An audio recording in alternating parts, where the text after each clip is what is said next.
Oi pessoal, eu sou o Ricardo e esse é o update número 30 no progresso da Starship.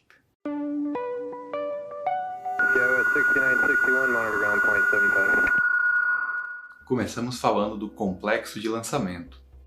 A campanha de testes do primeiro protótipo de nova geração da Starship, o SN-15, começou no dia 12 de abril na plataforma suborbital A com um teste de pressurização criogênico, que marcou também a volta do simulador de empuxo, um dispositivo instalado na base da plataforma que usa um martelo hidráulico para simular o empuxo de 3 motores Raptor na base do domo inferior, onde fica o novo modelo de disco de propulsão discutido em detalhes em updates anteriores.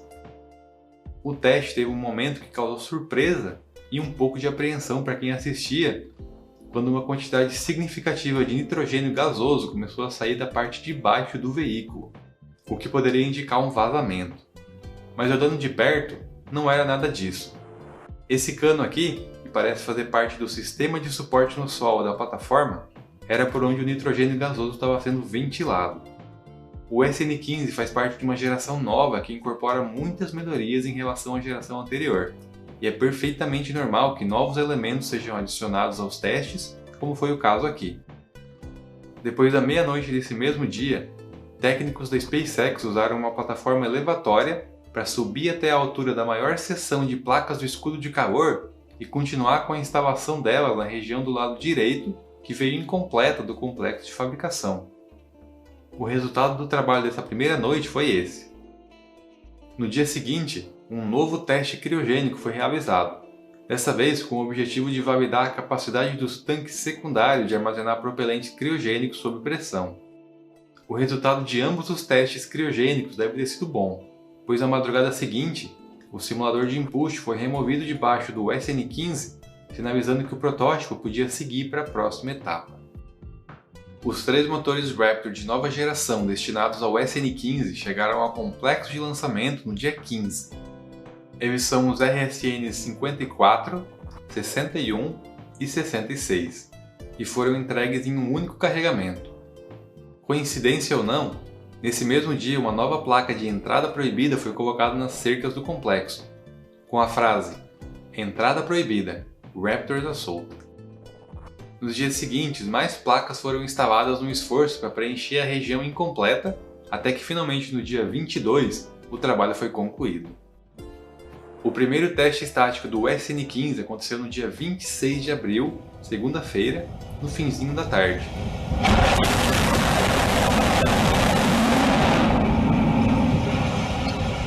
O teste teve a duração correta e não apresentou mais aquele som de buzina característico do desligamento dos Raptors da geração anterior. Ambos bons sinais. O Elon confirmou em seguida que o teste foi concluído e que o voo estava sendo preparado para o fim dessa mesma semana.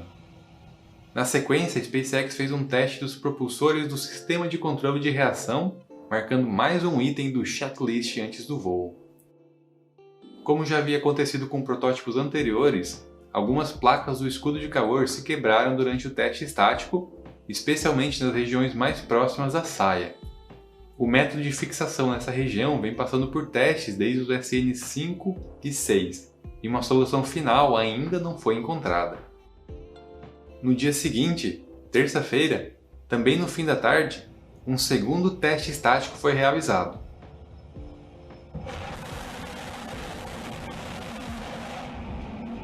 Dessa vez apenas com um motor Raptor e, de acordo com esse tweet do Elon, com a alimentação do Raptor a partir dos tanques secundários.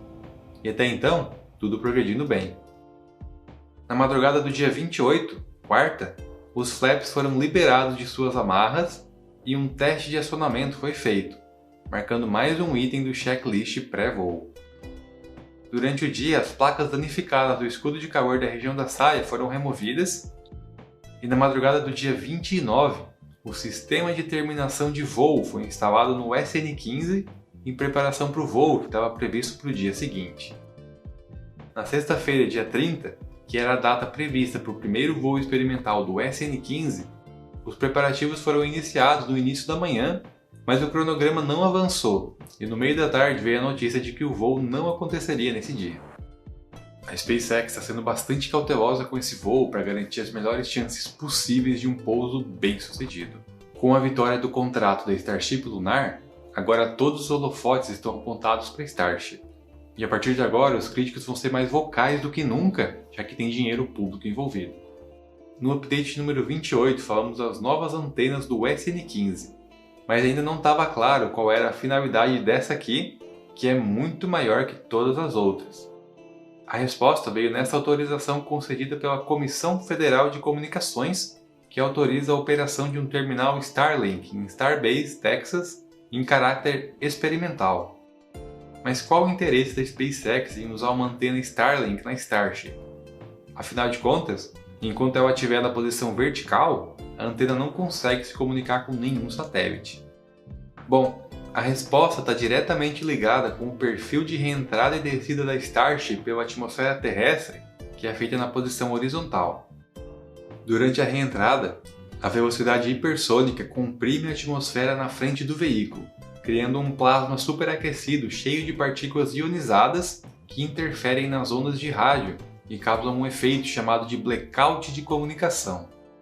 O blackout de comunicação foi bastante comum durante o programa Apollo, por exemplo, e durava vários minutos. Durante esse tempo, o controle da missão no solo não conseguia se comunicar e nem receber telemetria da cápsula descendo pela atmosfera da Terra. Durante os primeiros anos de operação do ônibus espacial, o problema era ainda mais pronunciado, e os blackouts duravam cerca de 30 minutos. A solução veio entre as décadas de 80 e 90, com a criação do Sistema de Satélites de Rastreamento e Retransmissão de Dados. Nessa simulação feita pela SpaceX da reentrada da cápsula Dragon, podemos ver o choque em arco que se forma na frente dela durante a reentrada. Reparem que atrás da cápsula não tem muito plasma, então é possível direcionar as ondas de rádio por esse buraco na parte de trás e usar satélites em órbita para redirecionar elas para o solo. E é justamente para isso que a SpaceX vai usar esse terminal Starlink. Antes da gente continuar, vamos parar um pouco para apreciar o gigantesco canteiro de obras que o complexo de lançamento se tornou e que, mesmo assim, a SpaceX é capaz de manter a cadência de teste necessária para avançar com o programa.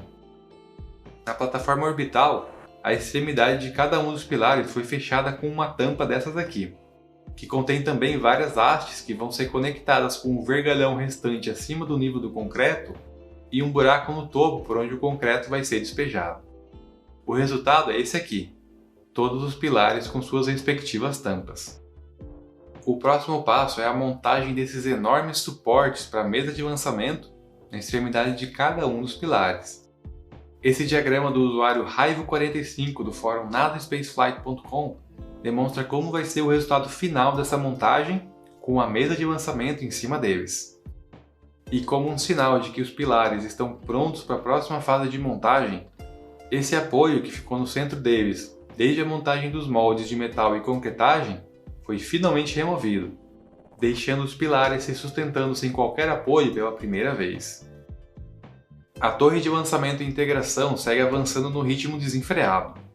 Nessa imagem podemos ver a base da estrutura já concretada por completo e com a caixaria removida.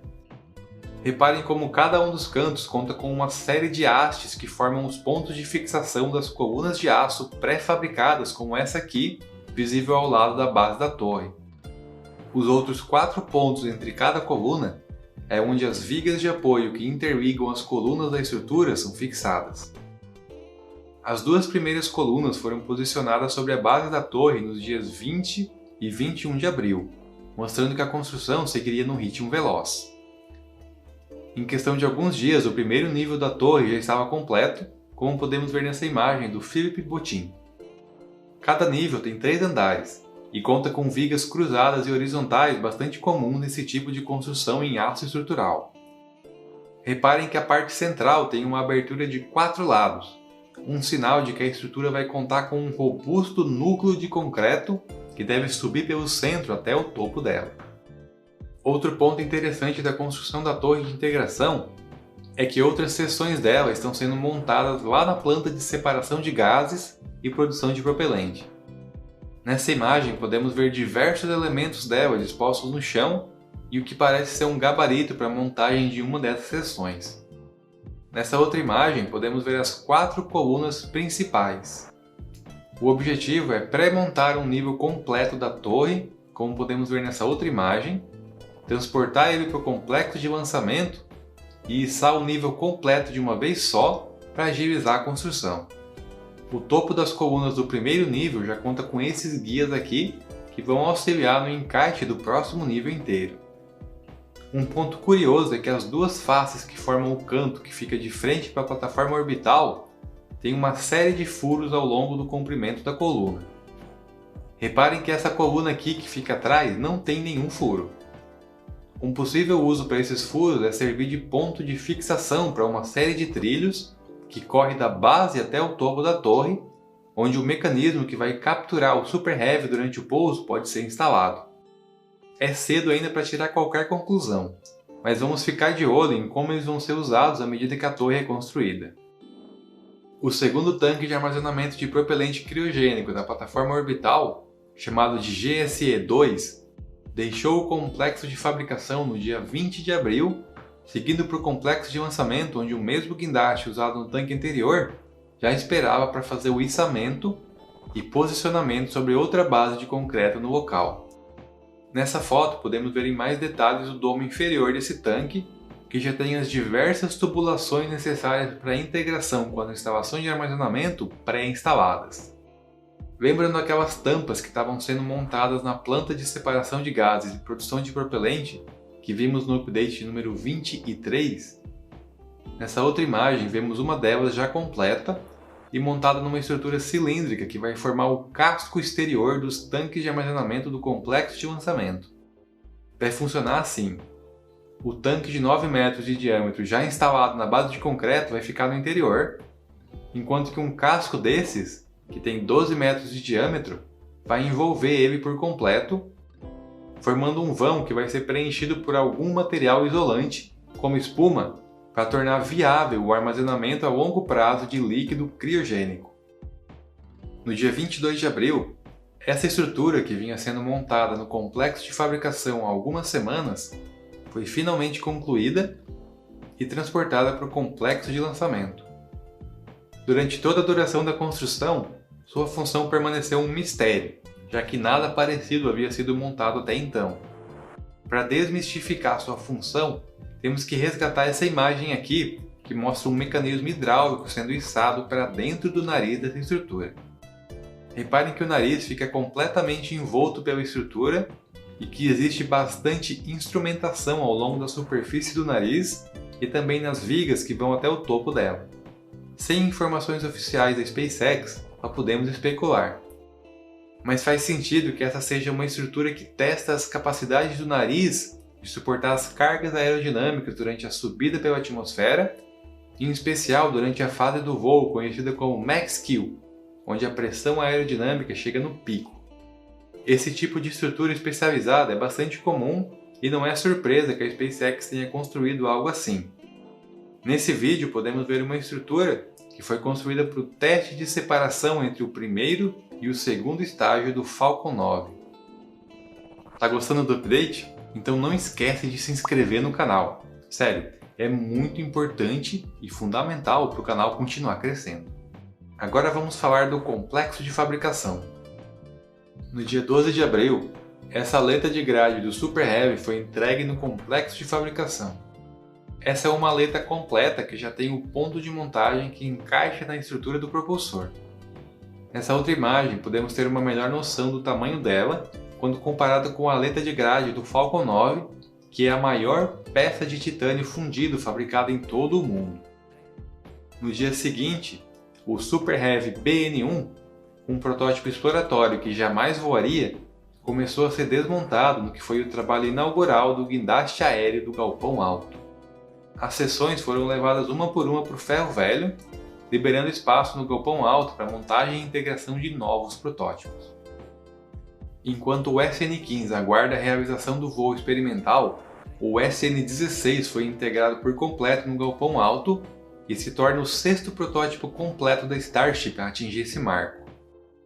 Seguindo o modelo da geração anterior, os SN-15, 16 e 17 vão ser protótipos similares que vão voar em sequência, com o objetivo de avançar o envelope de testes e tentar pousar com sucesso. E é para isso que as equipes da SpaceX trabalham noite adentro na finalização de mais uma Starship. O SN-17 promete expandir ainda mais a cobertura das placas do escudo de calor, como podemos ver nessa seção aqui, que vai ser a base do nariz desse protótipo. É natural estarmos nos aproximando da primeira Starship com cobertura total, afinal, o SN-20 vai ser o primeiro protótipo orbital do programa. E falando do SN-20, ele já começou a ser fabricado. Nessa foto vemos o domo inferior dele sendo montado. Vamos dar uma atenção especial para a fabricação e montagem desse protótipo, pois ele marca o início de uma nova e empolgante fase do programa. Esse aqui é outro domo bastante interessante. Ele foi visto no interior de uma das tendas de fabricação com uma etiqueta identificando ele como PN2.1 Dome.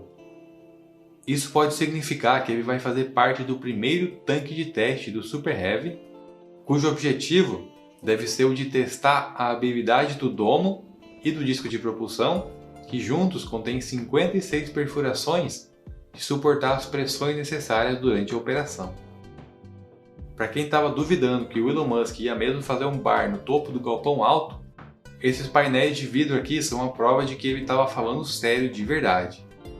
Nessa outra foto, podemos ver vários deles já instalados na fachada externa da estrutura, que teve o lado externo mais uma vez coberto por andaimes. Se um dia ele for mesmo aberto ao público, deve proporcionar uma vista espetacular dos lançamentos que vão acontecer ali perto.